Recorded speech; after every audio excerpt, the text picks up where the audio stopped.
Frustrating things about bass fishing. There's not just one, there's a ton of different ones. But to me, the most frustrating thing about bass fishing is when you are in an area that you know there's fish. It's like, say, for example, you caught a bunch of fish there before, and you go to that area and everything looks perfect, everything seems to be right like it always is, and you simply cannot catch a fish. And it doesn't matter what you do.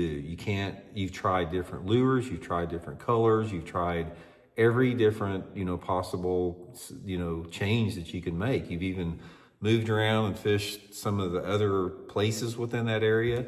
Say, for example, if you have a favorite creek arm in the area, in the lake that you're fishing, and you always go in there in the month of October. You think flies here in the house, in the tackle room, guys, but say you have this favorite creek arm or a part of the lake that you fish that's always reliable, and you go in there, you can't catch any fish, and you fished in there for 3/4 of the day, and you can't get anything going, and you can't figure it out, and you're frustrated, and you're just sort of at your wits' ends, and you don't know what to do.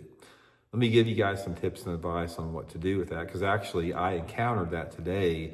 I don't know if you saw it on my other channel, but I had an on-the-water lesson today at Table Rock Lake, and I had that exact situation come up. I got into an area of the lake that I know there's a bunch of fish that live there, and I've caught them over and over there, and didn't matter what I did in this area, I couldn't catch any fish. It just did not work. Okay, here's what you can do, a couple different things. If you have exhausted a lot of different possibilities, then your only option is you got to change areas. But one of the things I want to talk about before you change the area and exhaust your possibilities, what those possibilities are. Now, the obvious is, say, for example, you like to catch them on a crankbait, and you always do good on a crankbait. One of the things that you can do with your crankbaits is you can change colors, sizes, profiles, and the depth that the crankbait runs. And that sometimes that will fix it. Sometimes just a simple thing like a color change can work. Sometimes a little bit bigger crankbait, a little bit smaller. Sometimes a retrieve change, like going to a faster or slower retrieve. That's sort of the obvious things a lot of people do to figure out how they're going to catch fish.